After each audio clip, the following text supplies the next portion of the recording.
ബസിന്റെ മുൻവശത്ത് വെള്ളം നിറച്ച പ്ലാസ്റ്റിക് കുപ്പി സൂക്ഷിച്ചതിന് ഡ്രൈവറെ സ്ഥലം മാറ്റിയ സംഭവത്തിൽ ഗതാഗത മന്ത്രിക്കും KSRTCക്കും വൻ തിരിച്ചടി. മന്ത്രി KB ഗണേഷ് കുമാറിന്റെ ഇടപെടലിനെ തുടർന്ന് പൊൻകുന്നം ഡിപ്പോയിലെ ഡ്രൈവർ ജയ്മോൻ ജോസഫിനെ പുതുക്കാട് ഡിപ്പോയിലേക്ക് സ്ഥലം മാറ്റിയത് ഹൈക്കോടതി റദ്ദാക്കി. മതിയായ കാരണമില്ലാതെയാണ് സ്ഥലമാറ്റമെന്ന് നിരീക്ഷിച്ചാണ് ജസ്റ്റിസ് N നഗരേഷിന്റെ നടപടി. ശിക്ഷാ നടപടിയായിട്ടാണ് സ്ഥലം മാറ്റമെന്നാണ് വ്യക്തമാകുന്നതെന്നും അത് നിയമപരമായി നിലനിൽക്കുന്നതല്ലെന്നും കോടതി വ്യക്തമാക്കി. ജയ്മോനെ പൊൻകുന്നം ഡിപ്പോയിൽ തന്നെ തുടർന്നും ജോലി ചെയ്യാൻ അനുവദിക്കണമെന്നും നിർദ്ദേശിച്ചു. അമിത അധികാരപ്രയോഗമാണ് KSRTCയുടെ നടപടിയെന്ന് കോടതി ചൂണ്ടിക്കാട്ടി.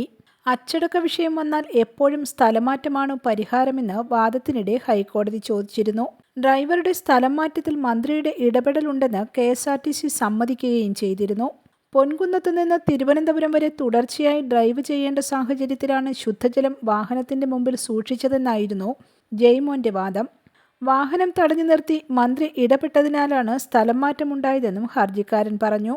എന്നാൽ ബസ്സുകൾ വൃത്തിയായി സൂക്ഷിക്കണമെന്ന സർക്കുലർ നേരത്തെ തന്നെ പുറപ്പെടുവിച്ചിട്ടുണ്ടെന്നും സ്ഥലം മാറ്റത്തിൽ മന്ത്രിക്ക് പങ്കില്ലെന്നുമാണ് KSRTCയുടെ അഭിഭാഷകൻ വാദിച്ചത്. കൈ കാണിച്ചിട്ട് വാഹനം നിർത്താതെ പോയി എന്ന പരാതിയിലും ജീവനക്കാരെ സ്ഥലം മാറ്റാറുണ്ടെന്നും KSRTC വിശദീകരിച്ചിരുന്നു.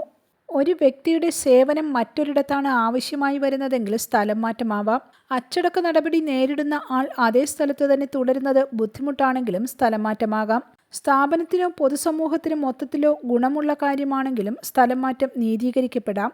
എന്നാൽ ഇവിടെ ഈ കാരണങ്ങളൊന്നും ബാധകമല്ലെന്ന് കോടതി ചൂണ്ടിക്കാട്ടി. ഭരണപരമായ സൗകര്യാർത്ഥമാണ് സ്ഥലം മാറ്റമെന്ന് പറഞ്ഞ KSRTC സ്ഥലം മാറ്റ മാർഗനിർദ്ദേശങ്ങളുടെ അടിസ്ഥാനത്തിലാണ് ഇതെന്നും പറഞ്ഞിരുന്നു. എന്നാൽ സ്ഥലം മാറ്റ ഉത്തരവിൽ എന്തെങ്കിലും അച്ചടക്ക നടപടികളെക്കുറിച്ച് പറയുന്നില്ല. പൊൻകുന്നത്ത് നിന്ന് പുതുക്കാട്ടേക്ക് ഡ്രൈവറെ സ്ഥലം മാറ്റിയത് ഏത് സാഹചര്യത്തിലാണെന്ന് വ്യക്തമാക്കുന്നില്ലെന്ന് കോടതി ചൂണ്ടിക്കാട്ടി. മുണ്ടക്കയത്തു നിന്ന് തിരുവനന്തപുരത്തേക്ക് പോയ ഫാസ്റ്റ് പാസഞ്ചർ ബസിന്റെ മുൻഭാഗത്ത് 2 പ്ലാസ്റ്റിക് കുപ്പികളിൽ വെള്ളം വച്ചിരുന്നതിന്റെ പേരിലാണ് മരങ്ങാട്ടുപിള്ളി സ്വദേശി ജയ്മോനെ പാല പൊൻകുന്നം ഡിപ്പോയിൽ നിന്ന് തൃശൂർ പുതുക്കാട് ഡിപ്പോയിലേക്ക് സ്ഥലം മാറ്റിയത്. ഇതിനെതിരെയാണ് ജയ്മോൻ ഹൈക്കോടതിയെ സമീപിച്ചത്. News desk axis news.